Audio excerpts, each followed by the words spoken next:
everybody, and welcome back to another At America TV event with me, Jasmine. I hope you all are doing swell this morning. So for those of you joining us for the first time, At America is the U.S. Embassy's American Center, and our mission is to provide a space for young Indonesians to learn more about the United States.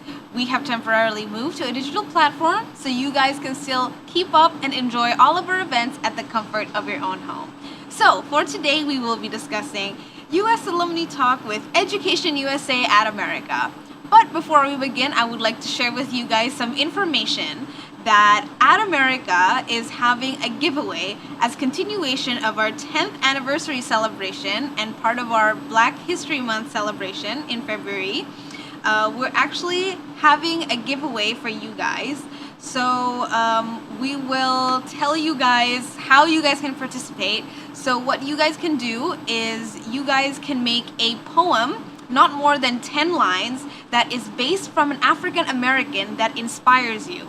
And you guys can do so by making a poem, and you guys can take a picture of it or make it as a caption on your social media, and make sure that your social media is on public so our At America team can see your poem, and you guys might get a chance to get an iPhone 12 Pro. So for those of you guys who would like to participate in our giveaway, you guys can go to the link at bit.ly/BHMExpress. I repeat one more time. It is at bit.ly/BHMExpress, like right here. All right. And also, I would like to share with you guys, as usual, our social media quiz for today.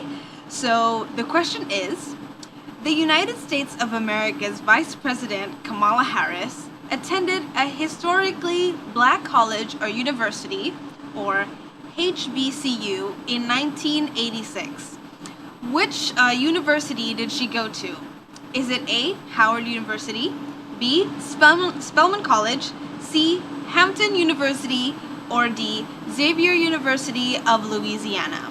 You guys can participate in our social media quiz by commenting on our social media platform on our Facebook, YouTube, Twitter, or Instagram.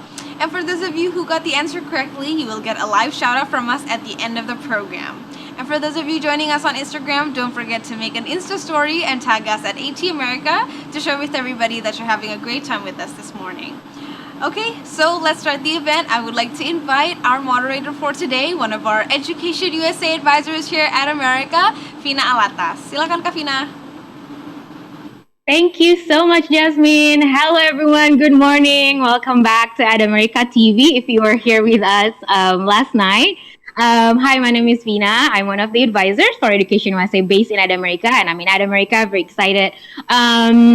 Today is going to be very exciting because we're going to have a discussion with one of the alumni who is currently staying in the US.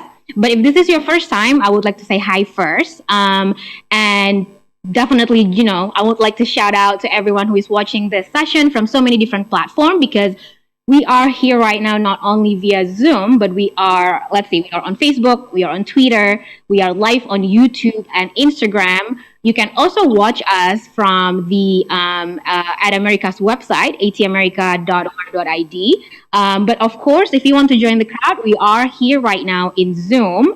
I'm looking at the participants here, and it seems that we're going to have more and more people coming in. But yeah, wherever you guys are watching this from, feel free to stay there. If you have any questions, feel free to ask us in the comment or in the chat. We already have a team who will make sure that your questions will be answered through this event today. And if this is your first time, I would like to give you a little bit of introduction about Education USA. But it's really interesting because in the participants, I'm looking at so many familiar names. So you guys already know what I'm going to share here, but give me 1 second. I'm going to share and talk a little bit about Education USA. So what is Education USA? We are part of the U.S. Department of State Network, atau kita di Indonesia bilangnya Kementerian Luar Negerinya Amerika Serikat.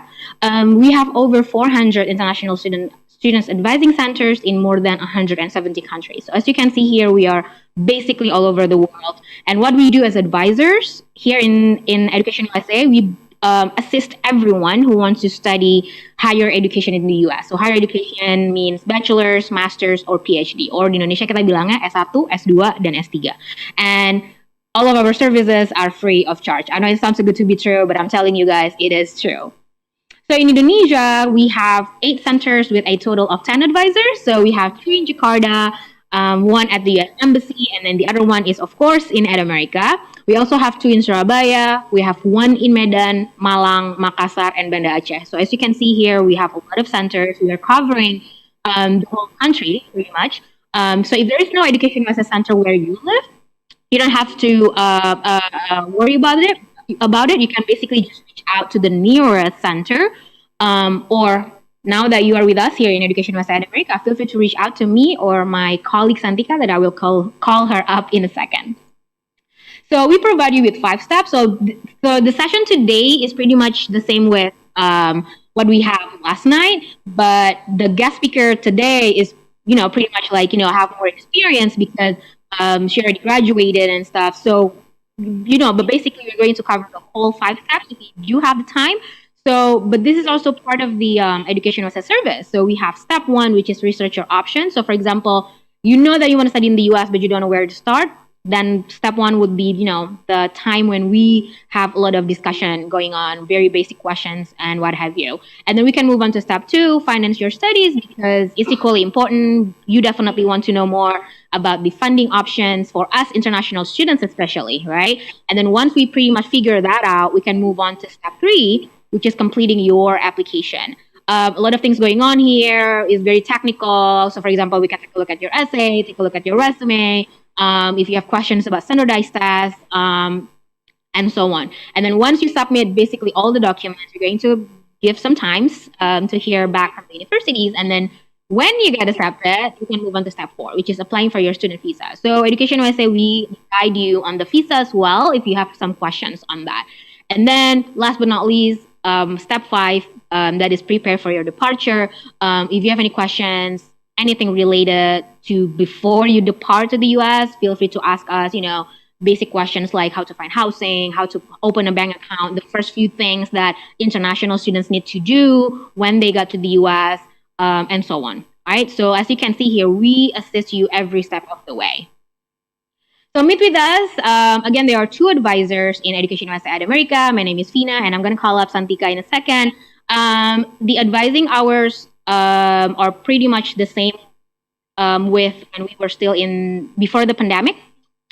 When we were still in America, we open every day basically from 1 until 9. So we don't really see the reason why we should, cut off the hours or anything like that. So now that we're moving fully digital, so we do the advising 100% via Zoom.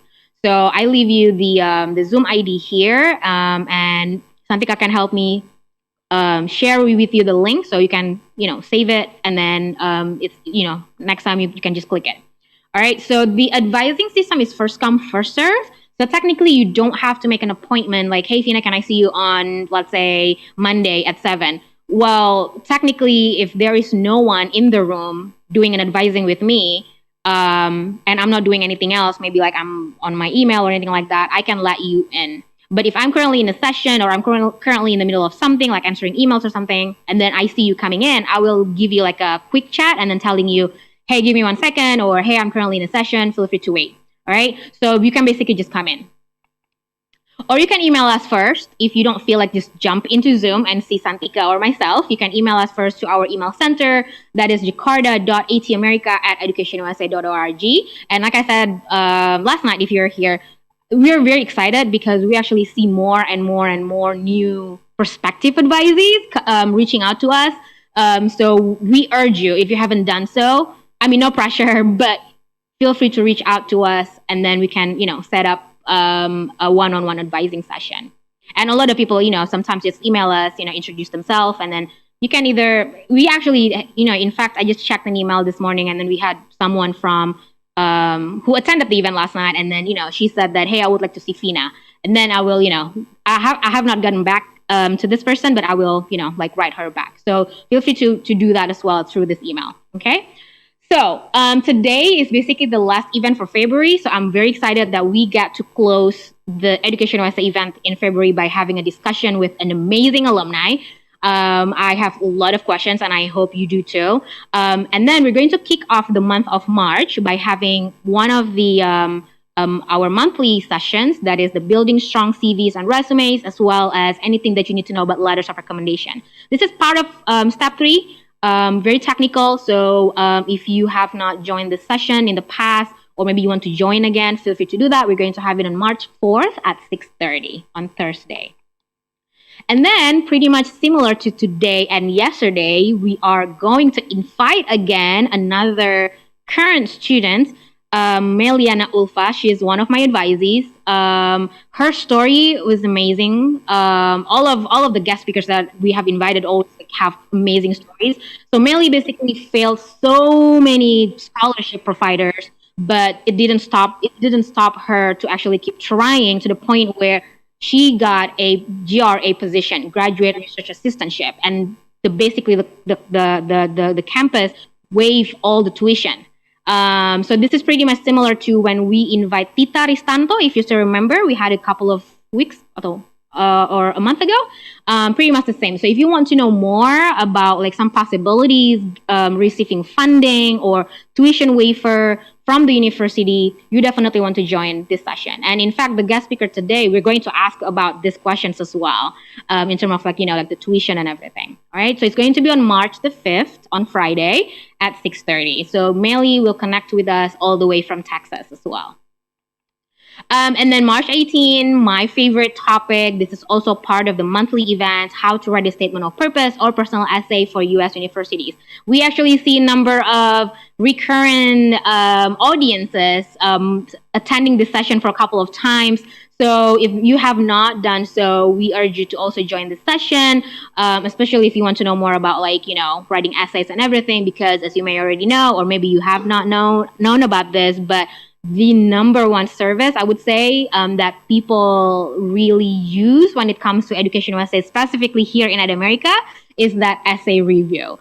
So we're going to talk about that as well today. So, but yeah, I just want to let you guys know that we're going to have this session on March 18, also at 6:30. And then I believe we're going to close the month of March by another amazing session. So basically, Santika and I, we're going to cover everything that you need to know about TOEFL, IBT, GRE, and GMAT. We can probably talk about like IELTS as well, if that's your preference in taking the English standardized test. But we were going to focus on these 3. So for example, a lot of people ask us, hey, I can't find like the minimum score for GRE. What's up with that? So we're going to cover that, and then we're going to give you some kind of like a approximate scores on the GRE and GMAT, the safe score, we can call it. So it's going to be on Friday, March the 19th, also at 6:30. So as you can see here, a lot of our events are being conducted in the evening, in exception to something like what we're going to have today is going to be like Saturday morning. So we actually really excited for you guys to join the session with us on a Saturday morning. And I believe that's it on my introduction. So I'm going to share this.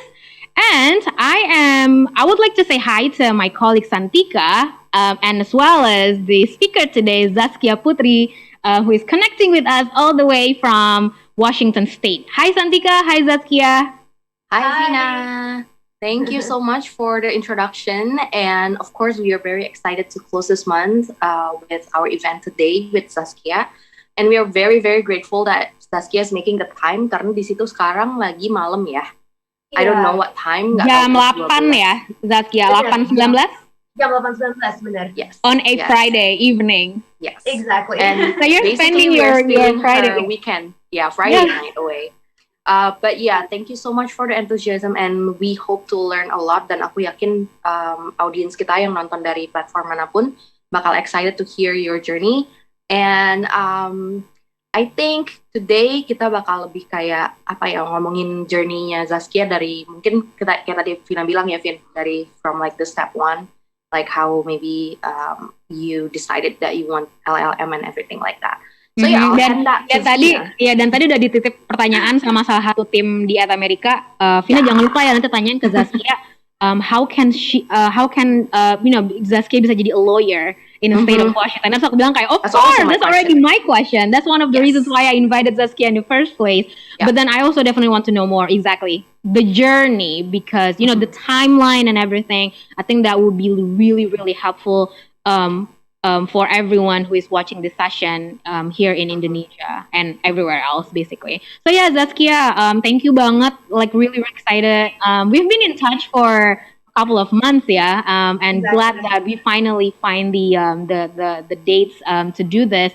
So ya tuh di chat udah pada yang bilang kan kayak can't wait for the story, can't wait for Mbak Zaskia's story. So Zaskia, let's dive in, let's dive right into it. Zaskia, kayak kemarin kita ngundang Sahril kan, aku langsung nanya, oke, perjalanan dari awal banget dari kuliah, kamu asal dari mana sih di Indonesia, biar kayak very like we want to get to know Zaskia as well. So Zaskia, please share with us anything that you want to share, kayak dari dulu kuliahnya apa, dan kenapa US, and yeah, please Zaskia. Ya, hai. Sebelumnya terima kasih untuk America and Education USA udah ngundang aku. Well, actually not necessarily ngundang, but I pitched to Mbak Vina because I feel like I can share my experience with other people yang mungkin sekarang masih ada di Indonesia mau bercita-cita ke US. So I wish I knew what I know now long before this time at this point of my life. So I want to share that with people. So mungkin yang tadi udah dibilang sama Mbak Vina, aku sekarang di Seattle, aku kerja di sini. Setelah sebelumnya itu ada di UW, University of Washington, ambil LLM. Jadi perjalanan aku dimulai dari, of course, karena untuk daftar LLM salah satu persyaratannya adalah kita harus punya law degree di home country kita. So of course, journey aku dimulai dari I went to law school here in Indonesia. I went to University of Washington and I graduated in 2013. Itu awalnya. Nah, habis itu dari 2013 aku sempat internship dulu sekitar 2-3 bulan di Kuala Lumpur, Malaysia. Baru aku balik ke Indonesia buat kerja. Nah, setelah 4 tahun, mungkin teman-teman di sini, entah di platform manapun, di Zoom, di Facebook, Instagram, atau YouTube, mungkin teman-teman bisa relate kalau ketika kita udah kerja 3-5 tahun di bidang yang sama, di tempat yang sama, itu kayak we are in the crossroad. Like, oh my God, what am I doing? Am I doing the right thing? Do I really want to do this and whatnot? So that actually triggers me to do something else other than working. But at the same time, nggak serta-merta bisa kayak tiba-tiba resign terus ya udah leyeh-leyeh di rumah. It's just, I don't know, it just doesn't come to my sense. So I was thinking, you know what, maybe like taking a break and doing a master's degree would be a great idea. So I think mungkin teman-teman di sini punya point of view yang sama aku 4 tahun yang lalu, tahun 2017. So that's the reason why I did LLM. My initial plan is just to get away for 9 months. Karena LLM, I'm not one of those straight A students or one of those, like bright students in the room. So if you're one of them, I can totally relate. I'm just the girl next door. I really just want to get away. I just want to be done with work because I'm just frustrated and I was in the crossroad. So that's why I did LLM. And then I went to the US. Terus kenapa akhirnya sampai aku bisa end up kerja di sini pakai work permit. Abis itu juga jadi lawyer, yang mungkin nanti pertanyaan Mbak Vina selanjutnya adalah karena halfway through aku mikir, if I can come here as a student, why don't I try to work here as well? So that's how everything turned the other way around. So that's a little bit of the gist of how I came here to the US. Zaskia, sorry tadi kamu S1-nya berarti di Indonesia kan? Di mana? If you can share. Aku S1-nya di FHUI, Fakultas Hukum UI. Oke. Tadi soalnya ada yang nanya Zaskia S1-nya di UW juga ya. Terus aku bilang enggak, di harus S1 hukum dulu di Indonesia karena di US S1 tuh nggak ada hukum ya. Mungkin Zaskia, aku nggak tahu ya, ada beberapa orang yang kayak masih kayak, karena aku selalu bilang ke advisee bahwa law program sama medical program di US tuh kayak agak unik ya. Karena kalau S1 medical sama S1 hukum tuh di US nggak ada. Jadi kayak first degree of law itu tuh di US harus kayak ngelewatin S1 dulu, baru nanti masuknya namanya JD. Zaskia, can you like share with us a little bit about that? Karena sometimes ada juga beberapa advisor kita yang kayak datang, hey yes, I want to continue LLM. Do I need to take LSAT? And then I said, no, because that's for if you want to do JD. Technically, if you already have like S1 hukum, nggak perlu lagi ngambil that kind of test. Can you share with us a little bit about that? Exactly. Thank you. Yeah, so it's actually a very great question because apparently not a lot of people really understand this LLM concept. Even people here in the US, even my employer, like, what is LLM? What is it again? You know, karena semua orang tuh lebih familiar sama JD, Juris Doctor. Jadi salah satu mungkin harus di double check, triple check lagi ke university masing-masing. Tapi yang pasti di UW pada saat tahun 2017 aku daftar, untuk kita daftar LLM itu adalah salah satu prasyaratnya untuk adalah punya law degree dari home country kita. Dan kita nggak wajib untuk take LSAT. Jadi kita itu apply dengan essay, CV, dan juga nilai IELTS dan bukti bahwa kita tuh udah punya law degree, dan lebih bagus lagi kalau kita licensed attorney di home country kita. Jadi kenapa? Karena LLM itu adalah sifatnya advancing your career. So mostly LLM students here in the US generally, they will go back to their home country because they come here with a mission. So for example, I have a lot of students, colleagues here in the US when I did my LLM together with. They came here already, they were already like judge in their home country. They were already a prosecutor in their home country. So they just came to the US to basically learn how the common law system works. So that's why they go back directly to their home country. So that's why the LLM program is fairly short, like 9 months to a year. Dari segi level degree-nya tuh sebenarnya is it complicated atau sebenarnya LLM itu di atas JD sih atau JD di atas LLM? So it's basically, I would say it's fairly similar. Why? Because JD itself, you cannot just go directly to JD. Like you said previously, you have to have an undergraduate degree. Jadi JD sama medical degree di US itu bukan undergrad degree kayak kita di Indonesia. Jadi mereka harus go through undergraduate school baru abis itu apply JD. Nah, LLM kita di-exempt buat ambil undergraduate di US. Kenapa? Karena kita udah punya law degree di home country kita. That's the reason kita bisa langsung masuk LLM. However though, in terms of kayak practice di sini, karena JD itu kuliahnya 3 tahun, dan LLM cuma 9 bulan, jadi banyak banget hal-hal yang JD pelajarin, tapi kita nggak pelajarin. But at the same time, ketika kita take bar exam, soalnya semua sama. JD, LLM, dan lain-lain sama. Yes. Really? Yes. Interesting. Karena once you're licensed attorney in that state, regardless whether you're JD, you're LLM, or whatnot, you are a licensed attorney. Jadi mereka nggak ngeliat ya kayak, no, I don't want you because you only graduated with a 9-month LLM. Mereka nggak ngeliat gitu ya? Very interesting. So can someone who graduated with a law degree from Indonesia, let's say, can they decide to just, you know what, I don't want to do LLM, I want to do JD. I have my bachelor's degree. Can people do that? Yes, of course. It's just the factors that probably you might want to think through is that of course the tuition, because it's very expensive.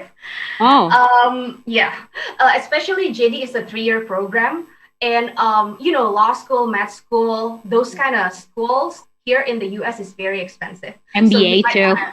Agree. So you might want to consider that. That's why a lot of people, even it's very interesting karena waktu aku ambil LLM, nggak banyak banget, tapi ada beberapa 2 atau 3 orang teman-teman LLM yang asalnya dari US. Jadi dia ambil law school di negara lain, either di England or di Europe, karena itu lebih cepat dan lebih murah. Wow. Exactly. Habis dia balik ke US, ambil LLM supaya bisa sit for bar exam. Right. That's how expensive it is. Even Americans, they try to not go to law school there. Yeah, I cannot imagine that. Like that. Ya, karena kan untuk Americans itself, it's going to be a lot cheaper compared to international students kan, for their tuition fee. And if that's still like too expensive for some of them, and they went to like other countries for that. I cannot imagine.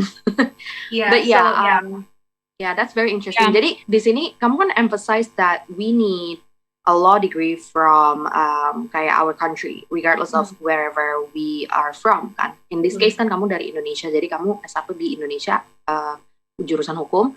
Dan di sini ada yang nanya, kalau nggak jurusan hukum bisa nggak Kak? Karena dia pengen LLM. So that's a no. I'm I don't assuming. think so. But you Yeah, need to double check kalau misalnya UW. Agree.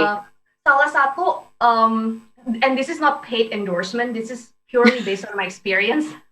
Salah satu kenapa menurut aku UW itu, aku promote banget UW buat international students karena mereka itu punya sistem yang bagus banget untuk international student. They have this affiliation, it's called International Student Services, ISS. Dan si International Student Services itu accommodate kita banget as an international student. So we feel like we belong. Dan yang bingung-bingung semua itu dijawab sama mereka in like within 7 business days via email, or you can make an appointment to see your advisor in person, and your advisor is assigned to you. So it's not just random person. That's why I don't know if other school have that kind of thing, but UW definitely has one because I went through it all with my advisor. Do you want to share a bit, Santika? You say so I think one of the perks, because I actually end up in 2 institutions back in the States karena aku community college and then transfer. Vina juga kayak gitu. Untuk S1 ya. And from these 2 institutions, I can kind of like, kayaknya most or not all of US institution for like S1 atau S2-nya atau uni-nya, higher education-nya tuh kayaknya more or less kayak gini deh. Karena emang benar kata Zaskia, they're so accommodating to the point yang kayak jadi culture shock juga pas sampai situ kayak wait, you want to guide me to like kayak ngajarin ngambil kelas yang mana, daftar kelas gimana dan segala macam, and if you have questions, they're so welcome to like answer all of your question. Dan sama kayak kata Zaskia, even if I'm in a community college, not university karena community college kan lebih kecil.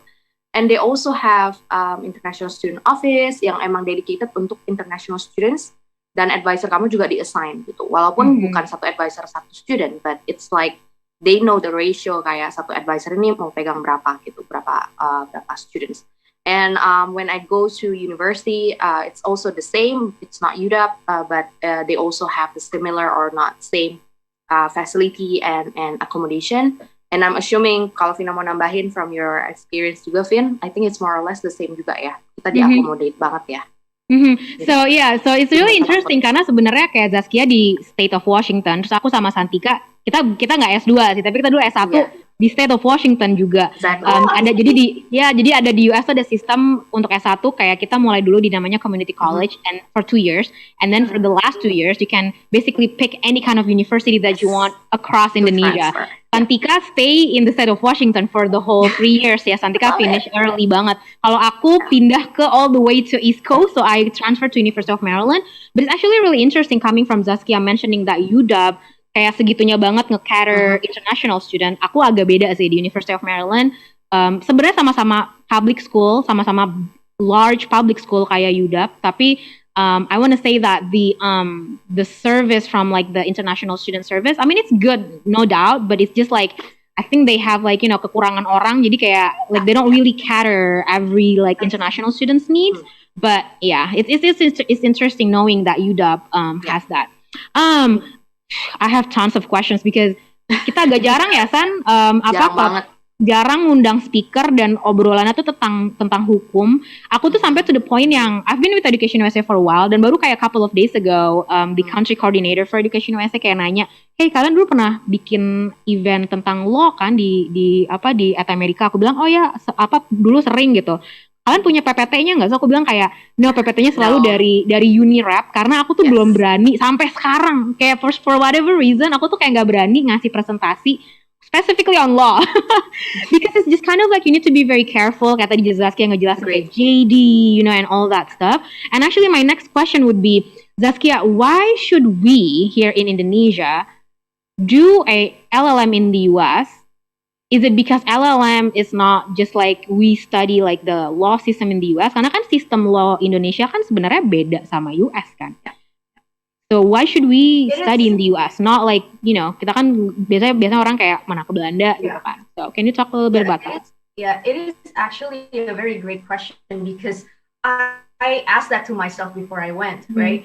Especially, I'm trying to be real here. Especially right now, we have so many different scholarship platforms, especially scholarship coming from the government, meaning that more people can go to other country for free.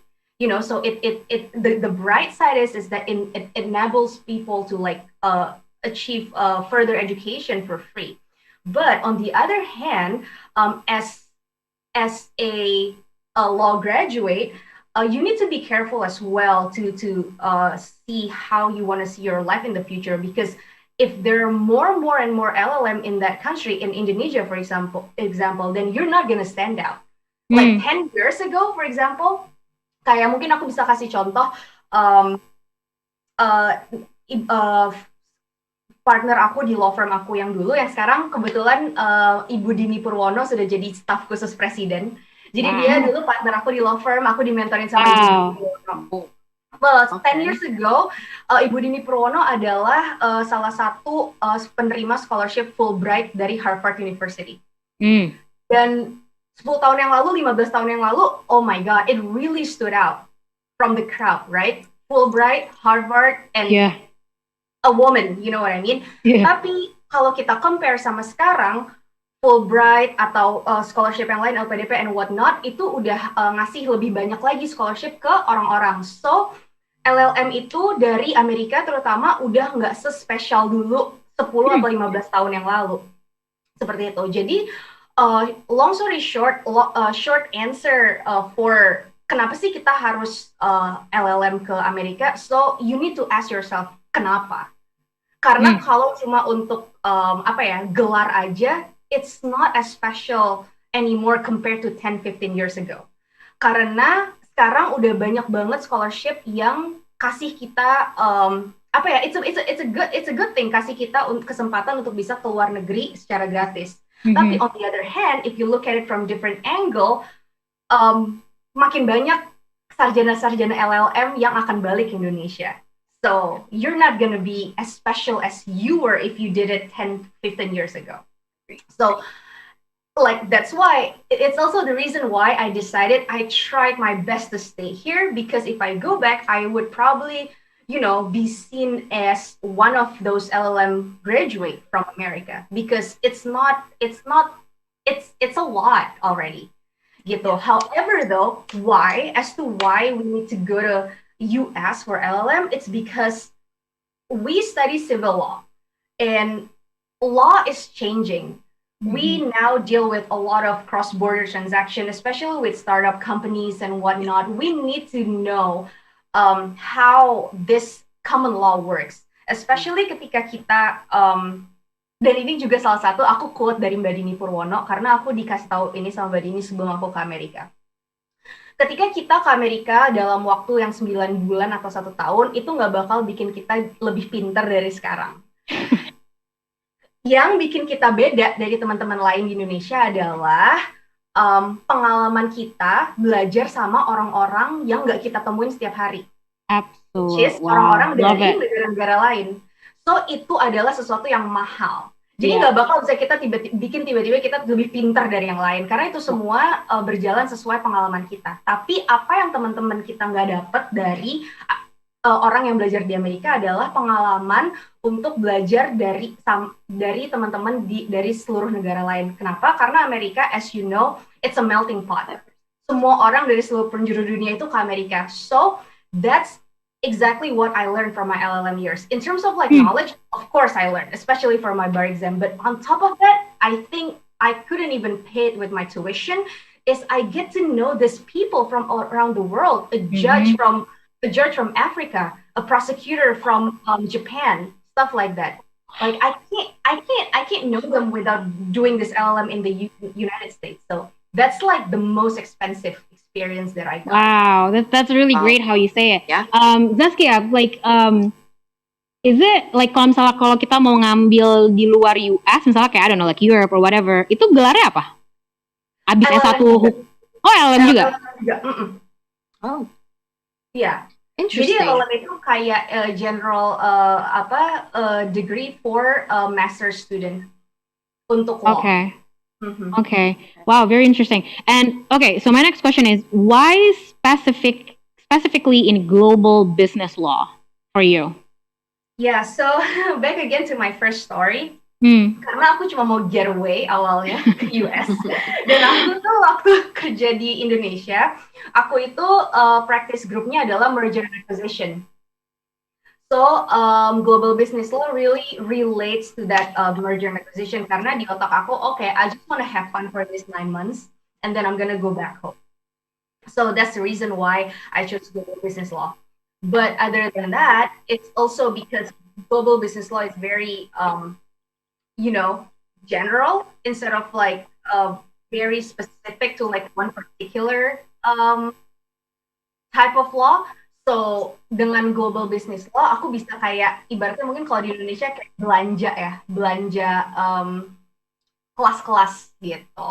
Cuman dengan global business law harus ambil beberapa kelas yang harus related sama global business law seperti itu. Tapi tadi sebenarnya awalnya Zaskia mikir mau getaway, tapi abis itu pulang lagi ke Indonesia kan? Iya, awalnya kayak plannya gitu. Oke. Alright, so scholarship gimana? Okay, so untuk scholarship, nah ini menurut aku sesuatu yang kayaknya trait yang kita butuhin kalau kita mau survive di negara orang. Right. Adalah untuk be aggressive and assertive. Like literally tell them what we want and ask for it.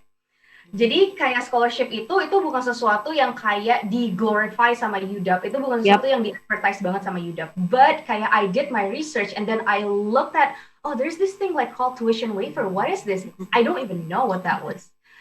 So I just emailed them. Yeah, so I just emailed them, hello, like, what does this mean? Like, can you give me like a waiver in my tuition? Blah, blah, blah. So basically just be aggressive and ask them. So I think, that's how I get my scholarship. Yeah, and then they explain to me how to get that, and then I just follow their instruction, and I got that. Yeah. Right. Dan ini sama kayak obrolan kita kemarin kan? Semalam banget Sahril juga mention waiver, tapi of course it's not tuition ya, kayak nggak semua. Karena dia dari PDP kan? Ya, nggak semua university itu ada waiver. Mau itu application fee ataupun tuition, dan tuition ini very rare. And like Zaskia said, nggak mungkin mereka kayak I like what Zaskia said. I shared it in the chat. Like scholarship tuh nggak di-glorify by UW, and apparently a lot of universities in the US do the same. They don't like kayak mention di front page mereka kayak scholarship, So free. Nggak, they don't glorify, promote it in that sense supaya kayak only those who really need it will do their best, like Zaskia research, oh ada ternyata yang kayak waiver tuition begini, and then how do I get it? Jadi kayak they really do that supaya orang-orang yang kayak benar-benar perlu yang bisa nemuin gitu. Dan Zaskia and Sahril kemarin did exactly what they are, emang didesain untuk kayak gitu. Jadi mereka yang harus reach out and then ask kayak what do I need to do to get this, to get that gitu. Jadi it's really worth it, especially kalau Zaskia it's tuition waiver. It's not even an application. Zaskia, did you see that kind of tuition waiver from other law department from like different schools? Mm-hmm. So that's also an interesting question because I only applied to this UW, this one law school because like I said I was so busy working, so I didn't even have time. Karena kan kalau kita mau apply di US I don't know about other school, but at least law school harus kasih resume, harus kasih recommendation letter and whatnot. So I don't really have that luxury to apply to so many different law school. Yeah. Mm-hmm. Okay, so you contacted UW, right? And then you were like, ini apa nih tuition waiver gitu kan? Yeah. Did they ask something in particular in order for you to get the tuition waiver, or mereka bilang kayak no, just apply and then we'll decide if you get it or not?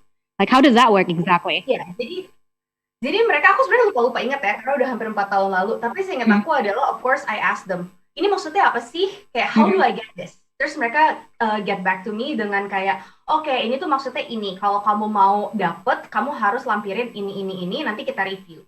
Terus ya udah, aku aku dapet, terus abis itu mereka review, terus mereka kasih ke aku. And this is also interesting karena aku sebenarnya differ kan di UDAP, jadi aku tuh keterima di tahun 2016. Cuman aku berangkat tahun 2017. Jadi tuition waiver aku itu jauh lebih banyak di 2016. Tapi karena aku differ, jadi dia kayak bilang, oke, kita masih tetap kasih kamu tuition waiver, tapi nggak full tuition waiver. Seperti itu. And then the rest you got it from outside or? Enggak, aku kayak self-funded. Okay. Yeah. Okay. Gotcha. All right. So yeah, it's really interesting. I actually have kayak dari tadi kamu cerita, aku kayak make a small summary on top of my head. Jadi karena di sini juga ada pertanyaan yang along that line. Jadi kayak Lala di sini nanya why choose UDAP in the first place. Jadi kayak tadi kan kamu bilang kayak kamu nyari program yang 9 bulan dan kamu juga bilang they are so accommodating that whenever you have questions, they kayak cater to you, and on top of that you got the tuition waiver. Tapi kayak do you have other reasons kenapa UDAP dan you mentioned you only apply to UDAP karena you don't have the luxury of time to mungkin research uni lain, apply uni lain because the requirements. And I can tell all of you yang like untuk ke US selain LLM untuk master atau untuk S1 bahkan requirements-nya kurang lebih kayak gitu. If you want to apply to university directly, not community college ya untuk S1 ya. The requirements is more or less like Zaskia bilang tadi. Ada essay, ada CV, resume, ada letter of recommendation, and a lot of that. And that's why when advisee come to us, Yavina, we really look at this perspective advisee yang mau ke US itu that you are ready to fight, like you're ready for the challenge karena you have to juggle your time and then make sure you have all of these requirements as your best application gitu. So Zaskia, do you have other kayak points kenapa kayak UDAP, and then how's your like experience di situ? Ini aku lump up another question from Lala. Maybe you don't really have the answer because you actually went to the public school, which is UDAP, but she asked what would be different kayak misalnya it's in a private school, kayak if you have any friends maybe yang kayak went to the private school for LLM, kayak if you can share the difference, but if not, that's fine. Honestly, aku nggak punya sih temen yang LLM private school because it's just so expensive. I don't know why would you even go to private school. Karena kalau kuliah itu udah mahal banget. Ya. Tapi Zaskia mundur sedikit lagi. So you found about like the tuition waiver, but back then, were you thinking about LPDP? Yeah. So this is also very interesting. This is really like something that I just noticed, like the bright side of it, like at the end of the day. Karena aku sebenarnya daftar LPDP dan I failed twice. Wow, another failure story yang maksudnya kayak still end up. Dong. Yeah. So aku aku daftar LPDP dan aku gagal 2 kali. However, if I look at it from different perspective right now, especially right now, I probably wouldn't be here if I were with LPDP. Karena kan kalau sama LPDP harus pulang ke. Have to go back, right? So I was like, oh my God, had I known, I probably wouldn't be as sad because I feel like as someone who failed LPDP, especially someone who graduated from FHUI gitu, where most of FHUI graduates who went to US or Europe or England, whatever, they went there with LPDP. And I wasn't one of them. So I feel like I'm a failure because, I'm not like my friends. However, though, now that I see it from this perspective, now I know why. Wow, that's no. Dan so far ini Zaskia udah orang ketiga di tahun 2002.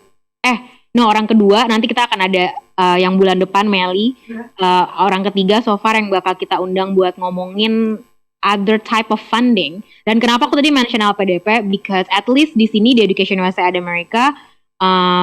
Mungkin karena lokasi juga kali ya, a lot of our advices tuh kayak di Jakarta gitu kan, dan memang scholarship yang available di depan mata ya LPDP gitu kan.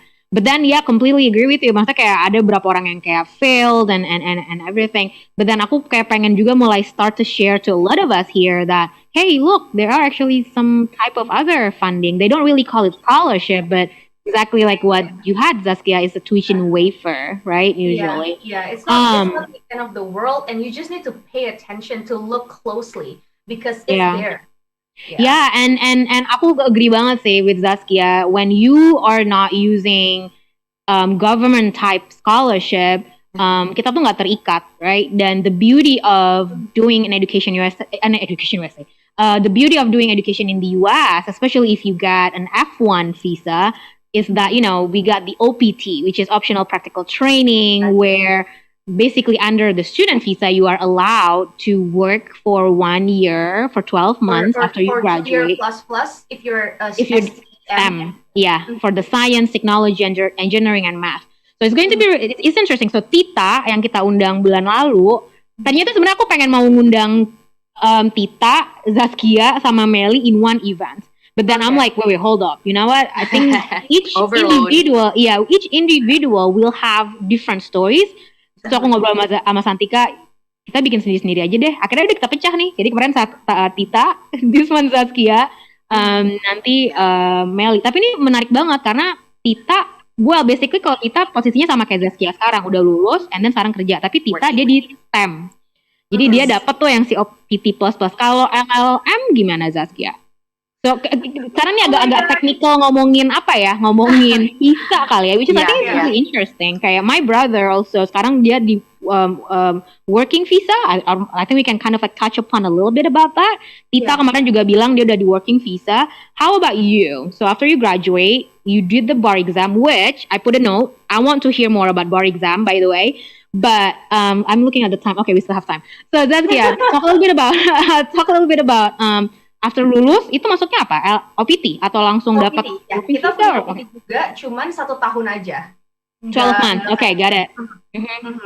And then oh my god, abis itu ya udah struggling untuk dapat H1B, terus I don't know, it's just literally universe work like conspires to do that. So I got my H1B. Wow, that's amazing. Ya, yang pertama itu, to be honest, kayak gagal juga. I didn't get picked by the lottery. Karena H1B sistemnya lottery. Yep. Yang kedua, I got picked by the lottery. Wow, that's amazing. I have so many value stories. Wow, but it's so worth it, yeah, Zaskia. I'm so happy for you. Yeah. It seems like it works out on your end. But yeah, just in case you guys are wondering, so basically with H1B, kayak exactly what Zaskia said is lottery. Aku pas tahu juga, what, really? So karena a lot of people kayak, as long as you get sponsored by the by the company, you're good to go. And no, actually, that's like the first step. You need to be sponsored by the company first, and then the rest is whatever the universe are channeling you, signaling you. If you get it, then you get it. If not, then okay, you gotta wait. So okay, wow, that's really interesting. So bar exam, Zaskia, because you said earlier, I learned something new this morning. I didn't know that. Or maybe I did know, but I'm not really sure. But then you said that when you want to do a bar exam, basically institusinya or whatever, mereka tuh nggak ngelihat, oh, you graduate with LLM, you graduate with the JD, everyone is the same. So knowing that you only learn for 9 months and then you actually pass the bar exam, it means that you learn a lot, like similar to people with JD who learn 3 years. Yeah, exactly. Wow, how did you do that? We definitely want to hear, especially people who wants to do LLM and try the bar exam. So first thing first, when you do bar exam, you have to want it. It's not just for a pride. It's not just for a title. Because when you pass the bar exam, it's they call you Esquire, ESQ. That's the Esquire, like you're licensed to practice law. So that's like a very You should be proud of having that title, because even though you are a JD but you don't pass the bar exam, you don't have that ESQ title. So it's Esquire title. So it's a really something that you should be proud of. So but if you want to take a bar exam as an international student or someone who comes from a foreign country, you should do that for yourself, not for anything else. Because bar exam, I feel like anybody can pass the bar exam if you are given, like, for example, 3 to 6 months just to focus on studying for that bar. It's a 16 subject test, 2 days. For 1 day, you have 6 hours. 200 multiple choices questions for one day for 6 hours, and 8 essay questions for 6 hours in the second day. Oh. So Intense. So did you prepare the bar exam while you're still doing LLM? Because you don't have the time after you graduate, exactly. right? So, Time is yeah. How so did you? at the end of the day, the bar exam, it's not just like the bar exam per se. It's like your battle with yourself. Karena yang aku bilang, semua orang bisa pass the bar exam. However, kita itu cuma dikasih sekitar 1 bulan, 1,5 bulan untuk belajar. Kenapa? Karena kita bayar kan untuk bayar program bar examnya. Jadi program bar exam itu nggak dikasih sama sekolah. Jadi kalau di Indonesia itu sistemnya apa ya, kayak tes pradi gitu kan. Jadi ada banyak institusi yang ngasih pelajaran-pelajaran buat tes pradi. Right. Nah, di US juga kayak gitu, ada institusi-institusi yang ngasih modul-modul pelajaran untuk bar exam, ada beberapa institusi. Nah, itu semua online, regardless pandemic, itu semua online. Okay. Jadi, kalian cuma dikasih waktu untuk akses itu selama 1 bulan atau 1,5 bulan. Nah, jadi kalian cuma bisa belajar bar exam itu selama 1 bulan, 1,5 bulan. Dan, the other way to say it is that you cannot do anything else other than studying for the bar. You cannot even work, meaning that when you don't work, you don't make money. Right. So you have to think about that. Like all this anxiety, and then at the same time, you're not sure whether you can stay in the US or not. Like you're questioning yourself, is it worth it or not? Why do I have to do this? So the bar exam itself, of course, it's hard. It's 16 subjects, 200 multiple choices questions, and 8 essays. But I feel like anybody can do that if you are given sufficient time and just to focus on that bar. When you wake up every day, 8 hours studying for the bar, and you don't have to think about work, you don't have to think about paying your bills. Of course, I think people can do that. It's not rocket science. It's something that you can learn. However, it's not just the 16 subjects that you have to learn and memorize. It's things like motion parts around you, the bills that you have to pay, the work permit, and everything that is just like consuming you. So I bet. Wow. That's intense. That's so intense. And I was about to say, from your story, so you are given time to focus on studying the bar exam, like for 1.5 months for 16 subject, and prepare for this 8 essay only. It sounds like, oh, that's easy. I have the time, I have the module. Kayak udah benar-benar dikasih nih loh, kayak kisi-kisinya dan ini loh caranya lalala gitu. But then at the same time, like what you said, kayak you have to think about, okay, the work permit, is this worth it? Is this kayak harus pay bills karena nggak boleh kerja juga kan, and everything like that. So it's also like what you said, it's a battle with yourself. Jadi kalau kamu nggak benar-benar mentally ready for that, and then like kayak, no, I need this bar exam, kayak nggak ada yang kayak I need this bar exam banget, I have to pass it. Jadi kayaknya it will just mess with your system, and that's how the bar exam is going to be very tough. Is it right, Zaskia? That's totally correct. And wow, okay. And another thing is that because JD, mereka belajar 16 subjects ini selama 3 tahun. 3 tahun itu, exactly. Makanya aku tadi kayak, wow, how did you do that? Nah, kita belajar enggak 16 subjek, cuma 3 sampai 4 subjects itu selama 9 bulan. Sisanya kita belajar sendiri dari buku. Jadi enggak dari sekolah, cuma dari program bar exam itu. That's wow. That's I would say that you really love law. Otherwise, that's just very, very tough. Because in the past, kayak ini pas di college years aku, I took just one class of business law. And it's so interesting. It's so interesting. Ada kayak terms law-nya. It makes you feel so smart and everything. And it's just basicnya aja. And that's udah menarik banget ya buat aku. Cuman kayak I cannot imagine sekarang meeting you and talk to you, and you have this LLM kayak S1 udah law, terus LLM lagi. I cannot imagine how crazy, overwhelming knowledge in law that you have. And tadi kamu bilang orang biasanya 3 tahun, terus kamu yang 9 bulan you have to catch up everything. So that's really amazing. Even in kayak that just one subject aja, bukunya tuh setebal ini guys. Just one book, and it's this thick we didn't went through the whole book, Yeah. but it's already overwhelming for someone who haven't learned any law. And can you imagine yang 3 tahun dikompres jadi 9 bulan, but yang 9 bulan bahkan nggak get all like 16 subjects. Yeah. So you have to make up on yang kayak kamu nggak Everything dapet. online ya. Jadi secara data, at least pas aku tes ya, itu summer 2019, itu kalau nggak salah, seingat aku yang daftar itu, yang tes itu 49 orang, apa 57 orang gitu. Terus yang lulus itu 7 orang atau 9 orang. Including yourself. Yeah, including myself. So I'm one of the 9. Yeah, I think it's 9 people pass. Wow. Terus yang daftar 57 orang atau ya. How often do they offer the test? How often do they offer the exam? Only twice a year, summer and winter every year. Damn. So we can fairly say like in a year, probably about like 15-ish people. I think so, 9, yeah. 18, And I 20, think I about believe 20 A ya. year. Yeah. And So and okay, let me get this straight. If I try to take the bar exam in summer and then I fail this year, Can I take it again? can I like retake it in the same year? Tapi yang kayak the second yang kayak gelombang keduanya atau gimana lah, pokoknya the second one. Karena kan 2 kali setahun kan. yeah, Can we do that? yeah, Bisa. we can do that.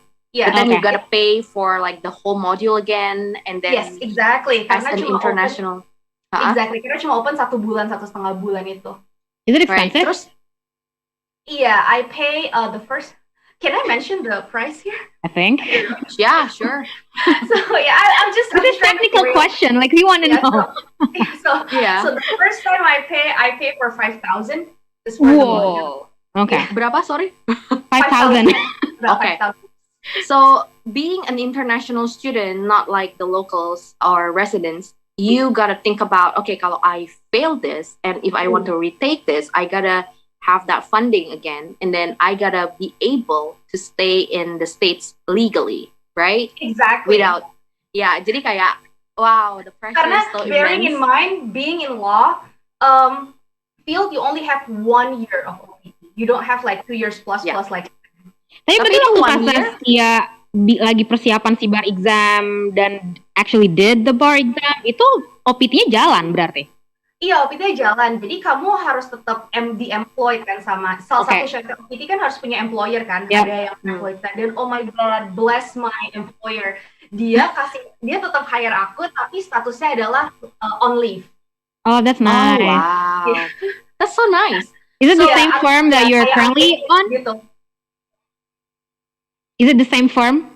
Like the right same now? firm that who sponsors me for my H1B. And I really That's take pride. Yeah, and I really take pride on this too because even though that I work in the USA, like some people probably will like, you don't go back to Indonesia, blah blah blah. Indonesia is your home country, but I really take pride on this because I'm handling this airplane crashes that happens in Indonesia. Oh, So this Lion Air crash, the Sriwijaya Airlines and whatnot. The latest You know, one? The latest one, yeah. So, and we are, we are taking because we are personal injury company and we're a plaintiff lawyer, meaning that we are taking clients who are the injured people, not the manufacturer or the dependent. So we are representing so many Indonesian people. That's why That's I'm needed awesome. here, and I take pride in that because Yeah. I know the culture, I know the language for sure. Yeah. So, and I, at the same time, I mitigate all these issues, bridge the culture barrier and language barrier between Indonesian and American, while I'm here as an Indonesian representative. So, Wow. Well, I'm just so amazed because now that you prove to Vina and me that you don't have to come back to Indonesia in order to help Indonesia per se. Like you are doing it's necessary from your position because who else yang kayak bisa udah ngerti Indonesian culture, bahasa Indonesia, and US law and Indonesian law all together. And then you're just the bridge, like what you said, and that's very, very necessary. Dan langka banget. Yeah, Gitu. mundur sedikit tadi dari pas cerita kamu, kamu persiapan bar exam and everything. My question is, what do you say to people here back home who are watching the session or whenever they're going to watch the session who think, mungkin karena Zaskia super pintar aja kali makanya bisa kayak pass the bar exam. I wouldn't be able to do it. Of course she can do it because she's so smart. What do you Well, say I'm thinking to that? that way, so yeah, I want to Right? hear the Yeah. answer. Iya, untuk teman-teman yang mikir kayak gitu, mungkin tadi bisa dengar cerita aku yang di awal-awal bahwa kayak, oh my god, aku aja ke US awalnya plannya adalah untuk getaway. Ya. Kayak aku nggak plan sama sekali buat stay di sini. Kayak aku capek banget kerja, kayak oh my god, I'm so stressed out. Dan aku yakin banget bisa relate sama teman-teman yang nonton, apalagi teman-teman yang udah kerja 3-5 tahun itu kayak udah borderline kayak oh my god, what am I doing? So that's me. Kayak aku nggak ke US dengan ambisi buat kayak I want to work here. It's just but one thing, I think being smart is one thing, but being prepared is more important than being smart. Right. You can be smart, but if you're not prepared, then you can't. Because I think that luck is the when you're prepared and that meets the opportunity in front of you, then you are lucky. Wow. Okay, I dan totally ini agree kan with you. San, ya dan ini kan And San with kayak San. maksudnya people who are with Education USA itu kayak bisa tahu gitu loh the type of speakers that we invite itu aku tuh selalu mencoba Bukan yang tipe-tipe smooth orang-orang gitu loh. iya tipe-tipe orang-orang yang kayak I'm trying my best, we are trying our best to have to invite guest speakers yang kayak on the same ground with all of us, karena banyak kan orang-orang yang kayak misalnya kalau nggak mau sih ngundang siapa kayak artis-artis yang kayak end up di US yang atau pulang-pulang sekarang bisa bikin kayak this huge company and stuff. Why don't you invite those people to America? And I'm like, well, I mean, I can, but I don't really see I don't really see the reasons why I should invite them, karena itu buat apa ya? Buat at least for me personally, kalau misalnya aku naruh posisi aku sebagai audience, aku udah yang kayak jiper duluan, you know what I mean? Kayak ya of course dia orang hebat, dia udah artis duluan atau whatever gitu. But makanya aku tadi nanya ke Zaskia kan kayak what do you say? Karena kita tadi pas denger cerita Zaskia aku kayak wow, agak jiper sih. Kayak aku mikir kayak I think that's because you're smart, right? And then I was like, wait, maybe the other audience is thinking the same thing. So I was like, yeah, what do you say to that? And I love your answer. Basically kayak at the end of the day, the ending message adalah if Zaskia can do whatever Zaskia is doing right now, so can you guys who are watching the session, right? Do you agree to that, Zaskia? Beberapa teman-teman juga yang dengerin cerita kita ini malam ini, pagi di sana adalah mungkin mungkin karena Zaskia kan nggak pakai LPDP, jadi mungkin dia disupport sama keluarganya or whatever because you know tuition waiver, tapi ada juga self funding. But let me tell you this, that's true karena untuk di US of course kita mesti punya budget, nggak mungkin kayak tiba-tiba end up on the street and whatnot, right? As international student, you know what I mean? But when it comes to work permit, passing the bar, and everything else, it's beyond just the money. It's your grit and your perseverance and how much you want that to happen.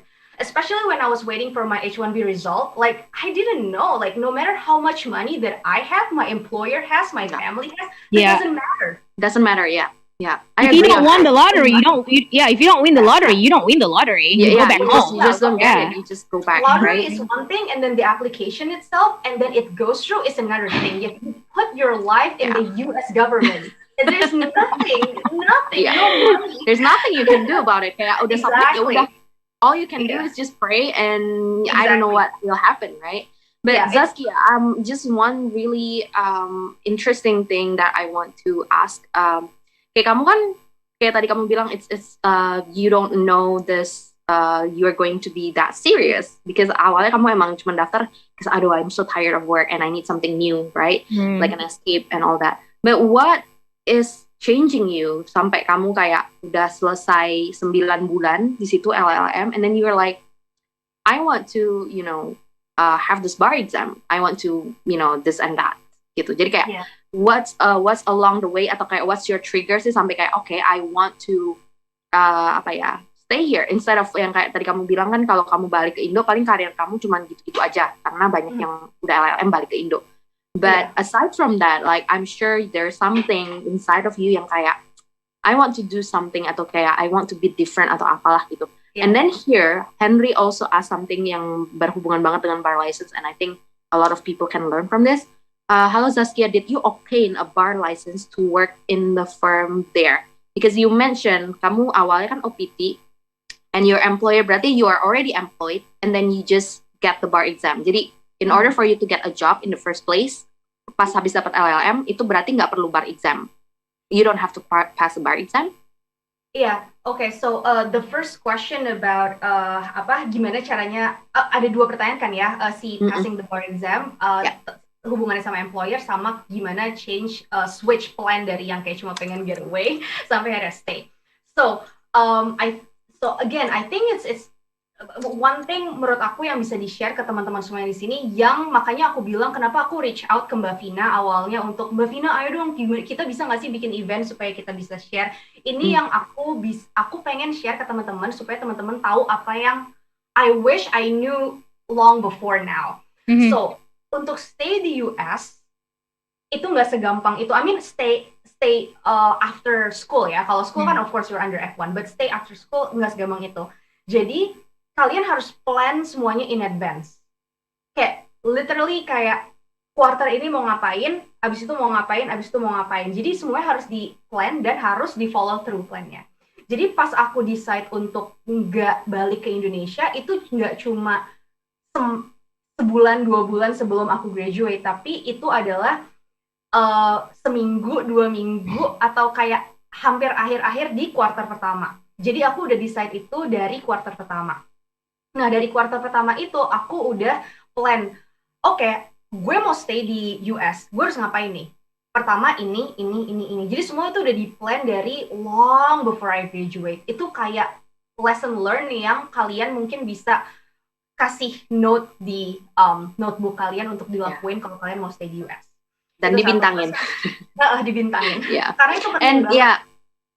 Ini berarti align with what you said ya, kayak orang yang pinter itu akan kayak matter of like less when you are someone prepared. When you're against someone yang prepared, right? Exactly.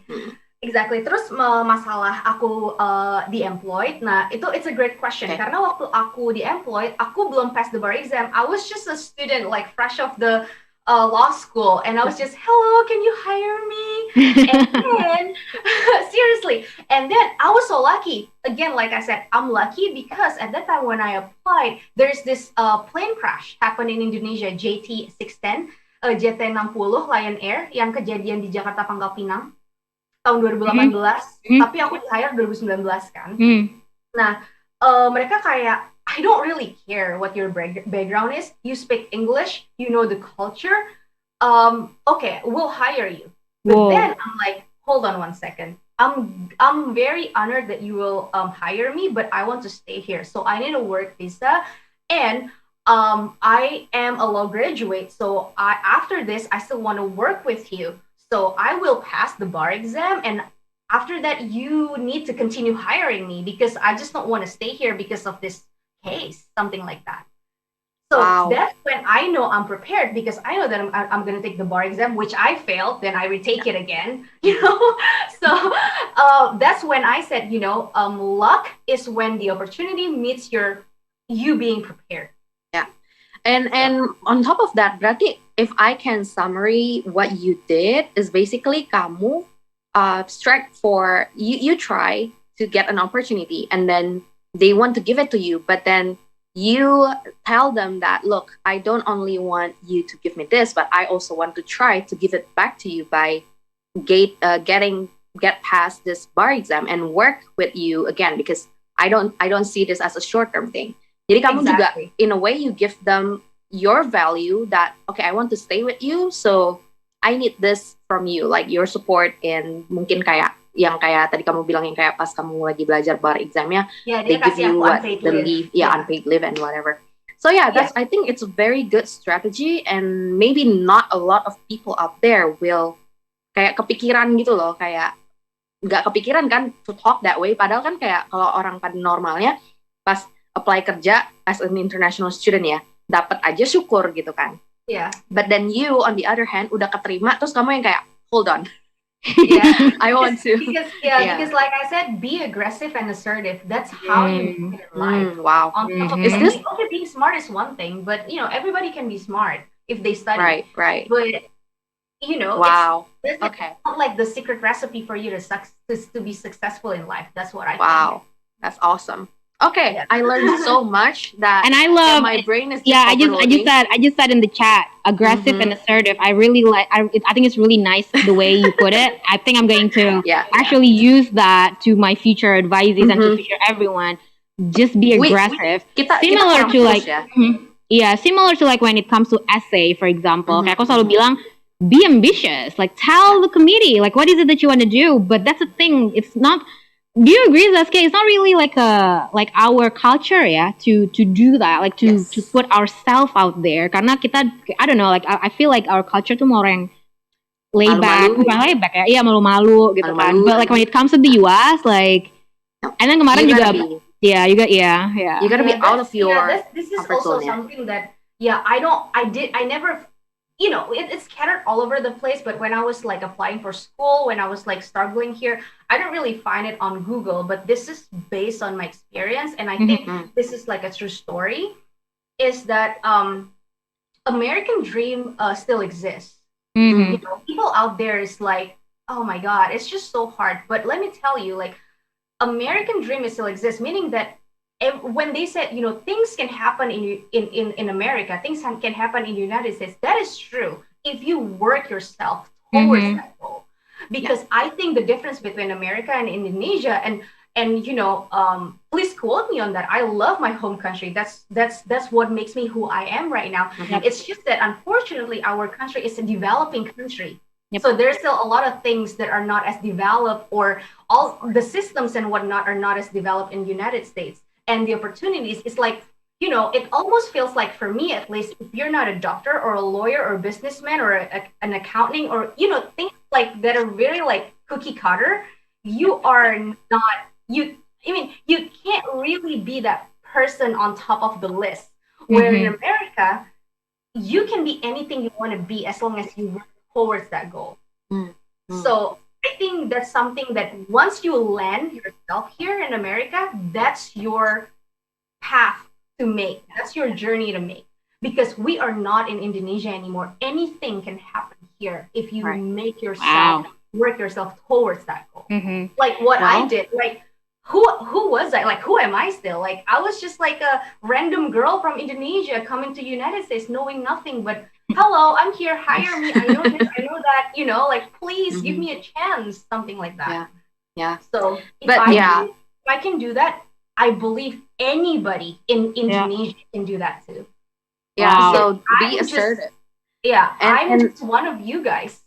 I totally can see that in you because you've been there, right? Yeah. But another thing that I can see from you is also your confidence. Do you consistently maintaining your confidence in order for you to be able to be that assertive? Atau kayak you just give it a try gitu, regardless of kayak pede apa enggak? Karena kan we also have, maksudnya kita selalu as Indonesian, I think it's very deep in ourselves yang kayak, aduh tapi kayaknya aku yang kayak kamu bilang aku cuman random girl, kayak aduh coba apa enggak ya gitu, you the doubt, but you have to go past that.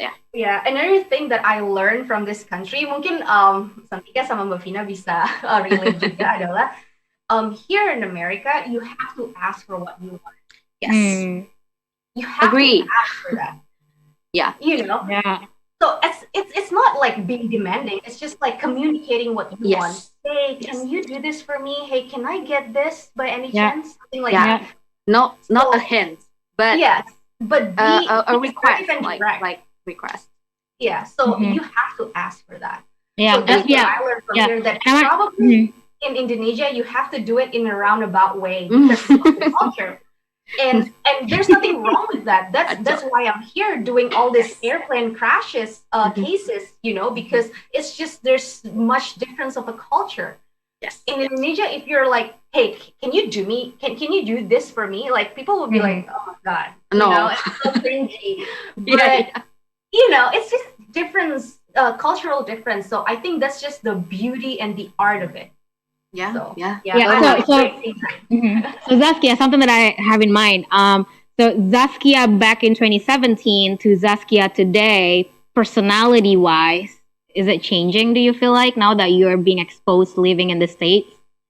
Wow, good question. Yeah, definitely. Yeah, that's a very great Dan ini question. tuh pertanyaan yang aku sama Santika tuh cuma bisa tanya ke anak S1 ya nggak San? Karena S1 kan kita 4 tahun kan, and then walaupun S1 masih anak kecil sih, looking back gitu kan, cuman jarang gitu loh dapat Indonesians yang kayak study, apalagi cuma 9 bulan gitu kan programnya. Ada yang kayak S2 in general kayak 2 tahun and then they're coming back to Indonesia. Nothing really changes that much because I would say that you have not adapted to like the whole culture, the way of thinking and everything. And then now that you are basically in the US for quite some times now, can you share with us if there's anything changes? Actually, what is really obvious and very apparent that changed from me is that thing that I've been discussing about is being assertive and direct. Because, oh my God, to be honest with you, when I first came here in 2017, like when I heard people like asking for things or saying things, I'm like, it cringes me. Like, oh my God, we don't do that in home. That's funny. Jadi kayak kamu awal-awalnya kayaknya oke, kok lu agresif banget gitu ya? Why are you so direct gitu ya? Can you like ask nicely? Karena kan the thing with Americans kayak the way they ask direct questions atau request kayak gitu kan kesannya kayak kok lu nggak nanya boleh apa enggak dulu, you know? Right? They just ask for it regardless of your answer yes or no. They don't think about that, langsung kayak nanya gitu. But yeah, that's very good point ya. I didn't think about that, you know. Dan menurut aku itu semua bisa di-accomplish karena this is also I think a message that I want to share with people. It really again depends on what you want to get out of from United States. If you want to stay there, if you want to just be there and then go back. But if you want to stay there and make your American dream come true, you need to. This is like a bitter advice, but you need to sometimes like hang out less with Indonesians because when you're there, you don't always hang out with Indonesians. That's when I learned about like being direct and assertive because I still do hang out with a lot of people from here or people not from here but from other countries. They have their own culture that I just learned from it that I'm like, oh my God, had I just stayed in my home country, I would have not learned what I learn right now. So that's a lot more expensive than just the tuition. That's why I was telling people earlier, that's the reason why you need to go to the US because it's a melting pot. Literally, my friend from China, my friend from South Africa, my friend from Japan, my friend from Thailand, from Turkey, like, oh my God, I learned from them. This is how they deliver their message. Yeah. Wow, that's a powerful message. We haven't got that. Sorry, we haven't got that in a while ya, Vina ya. Kayak such a powerful message from someone who experienced all of that. Kayak with your effort, kayak even though awalnya kamu cuman sebenarnya ya coba-coba aja, but you actually put your all karena kalau enggak juga kamu nggak akan nemu the tuition waiver. Of course, kayak kalau orang cuma iseng-iseng kan kayak cuman browsing terus bentar kayaknya ribet nih bacaannya banyak ditutup gitu. But you didn't, you just pushed through and then you got what you need and what you deserve and what you work hard for. And so don't forget, Zaskia failed LPDP twice. And tadi bar exam juga twice. And I failed the first bar exam. Failed the first bar exam. There you go, guys. Like seriously. I mean, I didn't know about this until Zaskia shared with us, and it's just getting everything so much better. Because kayak dari awal kita kayak ngundang kita apa ya waktu itu yang dia juga banyak banget ke kita juga scholarship. Banyak yang fail. And then kita kemarin Tahril kemarin kita ngundang. Iya, kita kemarin ngundang Hans yang sekarang di CBS MBA, dia juga fail keterima sekolahnya gitu kan. So man, like this is and then like in chat kayak Ifada Auzan here basically saying, kan aku nanya kan mau ngambil S2 kapan apa gitu kan, terus basically dia bilang belum memutuskan secara pasti karena masih di tahap research sana sini. Thank you for great webinar di America, it helped me a lot to open my mind. And this is basically like the whole reason, right, Santika, why we do this. I'm not like again, like I can invite like like some big name persons or what have you to our event. Maybe once probably in EducationUSA America, but this is it. Like I want people like Zaskia, someone who can share with us yang kayak bisa ngerti banget nih kesulitan kita di anak-anak Indonesia gitu kan. So Yeah, and then looking at the time like 12:24, and I'm like, time flies. kita selesai jam 1 kan ya, terus aku yang kayak no 12:30, so we need to wrap Unfortunately, up. but ini aku mau wrap up dikit karena ada 2 pertanyaan yang I think very general, but I'm still gonna answer it just because ini dari Instagram yang nanya what subject should like I take for the undergrad before taking JD or med? Is it any undergraduate specific? So kayaknya major ya mungkin major maksudnya. Jadi kalau untuk LLM kamu perlu S1 dari law dari jurusan apapun kan S1-nya? Pre-law bilangnya ya. Ya, jadi gini sih kebanyakan. Jadi again, that's the beauty of America. You can literally take any major. But of course, there's like a recommended major that you can take. But at the end of the day, if you want to apply for JD, you can. Tapi menurut pengalaman aku di sini, jadi di law firm kita kebetulan juga banyak terima undergrad yang mereka itu take-nya pre-law. Jadi mereka pre-law tuh apa aja ya? Pre-law tuh aku nggak tahu ya khususnya pelajaran-pelajarannya apa aja. Tapi nama majornya itu pre-law. Oke, sama kayak pre-med ya kan? Iya, atau social science. Itu banyak juga yang teman-teman aku local di sini jadi tuh dia ambil undergraduate social science atau pre-law. Kayak gitu. Dan mungkin kalau misalnya kalian itu international student yang mau ke Amerika itu undergrad, kan kalian punya hak untuk CPT juga kan? Ini bukan OPT ya, CPT selama kalian di sekolah. Nah, mungkin selain fokus ke pelajaran-pelajaran yang kalian ambil, kalian juga bisa apply ke institusi yang ada hubungannya sama hukum melalui CPT kalian. Jadi jadi itu juga bisa membuka mata kalian atau knowledge kalian untuk do I really want to do law school because law school is not good. Yes. Exploring is the key. So di sini juga kayak ada yang nanya similar, kayak dia bilang aku ngambil undergrad in environmental science tapi pengen kayak expert in law kayak master level. So ya kayak Zaskia bilang JD ya itu ya? Bisa JD, ya bisa kamu cek dulu. Di US ya, we don't know that. No specific profile here. But I think you can always check with the university official website requirement-nya apa aja, and if they didn't state kayak kamu harus banget nih punya S1 di bidang tertentu, you can kayak contact them. Like banyak banget ya master atau PhD di US yang welcoming interdisciplinary banget. Jadi kayak tadi Zaskia bilang ada social science, background-nya dan segala macam. And take your chance to explore kayak tadi yang CPT lah atau kayak elective classes. That's going to help you if you are still like discovering kayak ini buat aku apa bukan ya gitu. Pokoknya yang jelas if you want to do LLM, you have to graduate S1 with hukum.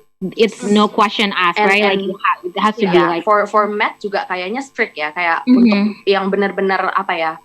How do we call this? Yang kayak professional specific banget, yang kayak law, yang kayak dokter gitu, itu kayaknya benar-benar strict. So you have to double check that gitu. Others yang kayak MBA itu, wow, background S1-nya udah bermacam-macam sekali. Kamu mau dari apa juga bisa MBA gitu. And we have apa ya, Vin? Last question ini kayaknya dari Indo from YouTube. I think yang di Indonesia belum ada spesialisasi injury untuk kuasa hukum seperti di Amerika Serikat. Apakah kasus-kasus yang paling berkesan yang pernah ditangani? Bolehkah bertanya adakah, this is law term, jurisprudensi tentang ethic code of lawyer. Now, ini pertanyaan yang aku sama Santika nggak ngerti gitu ya. What is this? You take it away. That's a very great question. Kayaknya yang nanya itu either sarjana hukum atau lagi kuliah di hukum ya? Jadi ini dari One Indo. Dari One Indo di YouTube. YouTube we don't have any more information about that. Okay. So I'm trying to answer to the best of my knowledge. So jadi benar, yang pertama adalah belum banyak atau mungkin belum. Menurut aku ada sih, tapi belum banyak personal injury law firm di Indonesia. Meaning that belum banyak law firm yang nanganin khusus cedera pribadi. Jadi contoh paling gampangnya adalah ketika kita kecelakaan mobil, ketabrak mobil, terus kita minta kompensasi dari cedera-cedera yang kita alami. Itu kayaknya belum banyak ya di Indonesia, karena di Indonesia kebanyakan tuh salaman aja. Damai, bawa damai. Tapi di Amerika tuh nggak gitu sama sekali. Nah, abis itu mungkin pertanyaan kedua adalah jurisprudensi. mungkin bisa didistinguish juga karena kalau di Amerika kan memang common law, kita merefer ke previous decision, case law, and whatnot. Kalau di Indonesia kan jurisprudensi hanya untuk referensi aja, tapi at the end of the day hakim yang memutuskan. Nah, jadi aku kurang tahu ya, maksudnya jurisprudensi dalam hal apa, apakah gimana itu dipakai di Indonesia apa gimana, karena to be honest waktu aku di Indonesia aku nggak praktis ke pengadilan gitu, aku nggak beracara. And then the third question is that pengalaman paling menarik adalah, of course, airline cases yang kasus-kasus besar ini yang aku handle, yang berhubungan sama Indonesia sama Amerika. Tapi other than that adalah karena di sini aku mulai meng-advertise diri aku melalui law firm aku adalah aku international student yang kerja di Amerika.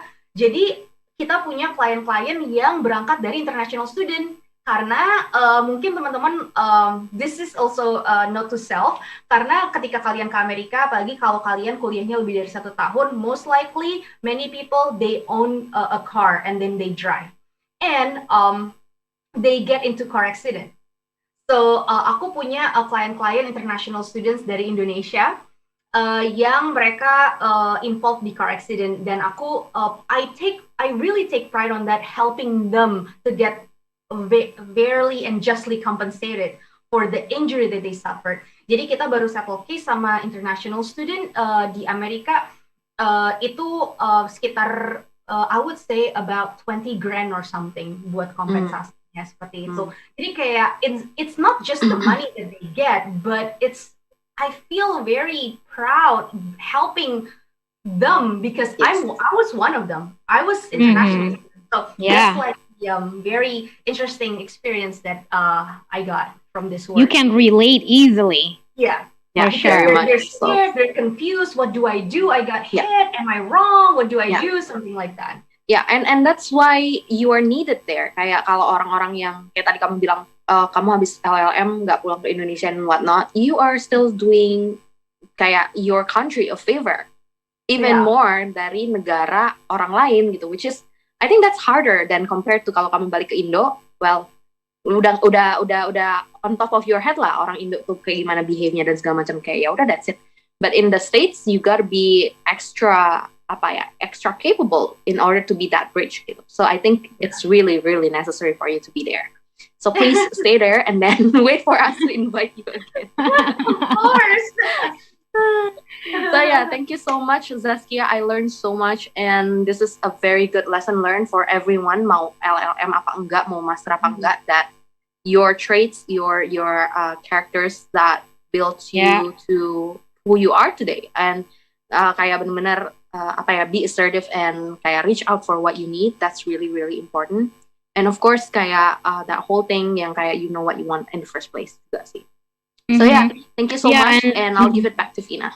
Yeah, thank you so much, Santika. And of course, like thank you so much, Zaskia. And we have a great speaker. We have a great audience today. And again, not only here in Zoom, but we receive questions from like Instagram, YouTube, and also another thing that kayak walaupun kita undang guest speaker yang kayak misalnya kayak Zaskia, specifically an LLM, we not just like want to touch upon those people who wants to do LLM only, but I think we cover pretty much like other things outside LLM, like like personality and all that stuff, culture differences and many things. So yeah, and I don't know, I just feel like really glad with the session today. I'm like really, I don't know, like so happy, and thank you so much, Zaskia. I can't thank you enough. We definitely will stay in touch. So Zaskia, if anyone who's watching this wants to get in touch with you, are you on LinkedIn? Is it easily like, can people easily like find you on LinkedIn by just typing your name? Just search my first name and last name, Zaskia Putri. Ada di LinkedIn, Instagram, Facebook, and whatnot. So karena kemarin waktu pas Tita lucu sih, lagi in the middle of the session, and then ada beberapa audience yang kayak, wow, lihat deh LinkedIn-nya Tita, ini bang apa ya heboh banget ya. So people udah ngekepoin gitu. So guys, if you wanna know more about Zaskia, please do that. Totally. But thank you so much, Zaskia. I hope you have fun with us sharing this session. Any last words from you for us here in Indonesia, yang mungkin masih mikir-mikir yang kayak I don't know if US is the right one, or kayak I don't know if I can survive in the US. it's too far, it's too big of a country? What is there any last word from you? Yeah, I think what I want to share that I really I feel like I know that I have it, but I just figured that out when I'm here is that everything you need is within you. You just need to listen to yourself more because sometimes we are peer pressured. Oh my God, everybody's going to the state. Oh my God, everybody's doing S2 and whatnot. Just breathe and take your time. If you want to go to the US, sure, but make sure it's because you want to, not because your surrounding Absolutely. is pressuring you to. Because at the end of the day, everything you need is within yourself. You just need to let it all out and listen more to yourself. Wow, amazing. Thank you, Zakia. We'll stay in touch. Thank you guys for watching the session. Have a great Saturday. Please stay tuned to our upcoming events in March.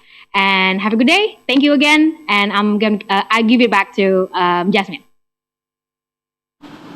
Thank you so much, Kafina, Kasantika, and also Kazaskia for filling in today and filling our session today. So earlier in the event, I told you guys that AdAmerica is having a giveaway in part of our 10th anniversary and also a celebration from Black History Month. And how can you guys participate in our giveaway? Check this one out. Do you know that the United States is celebrating Black History Month in February? Continuing the celebration of our 10th anniversary, we would like to invite you guys to celebrate Black History Month with AdAmerica by submitting a poem of your own creation.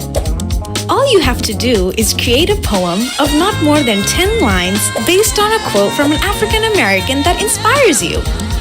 You can submit your poem via Facebook, Twitter, or Instagram. Don't forget to tag us at ATAmerica and use the hashtag Black History Month and BHM Express on your post and make sure that your profile is public. You can submit your poem from today until February 28th. By participating, you can get a chance to receive an iPhone 12 Pro during our giveaway. To see the full details, you can visit bit.ly/BHM Express. Alright guys, so if you don't want to miss out on a chance to get an iPhone 12 Pro, you guys can go to the link at bit.ly/BHM Express. Okay, and also earlier in the event, I asked you guys our social media question as usual.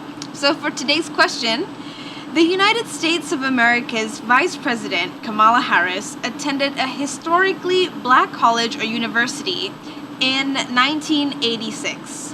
And which university did she go to? Out of these four choices, the answer is A. She went to Howard University. So shout out to Haki from Facebook for answering correctly. And for those of you who would like to participate in our social media quiz, you guys can do so by tuning in from the very beginning of the event because that's when we share our social media quiz. Now, for those of you who are wondering, how can you develop an awesome idea at an awesome place like AdAmerica? It's really easy. You can just go to our website at www.adamerica.or.id, select Creative Program, and go to collaborate with us. All proposals coming to us will be reviewed, and your awesome event might be featured here soon. And while you guys are on our website, don't forget to subscribe to our newsletter so you guys don't miss out on our event updates. We will send you guys once a week. We won't spam you, we promise. And also don't forget to follow us on our social media. I hope you guys have a great day and see you at the next AdAmerica TV event. Bye-bye, everybody.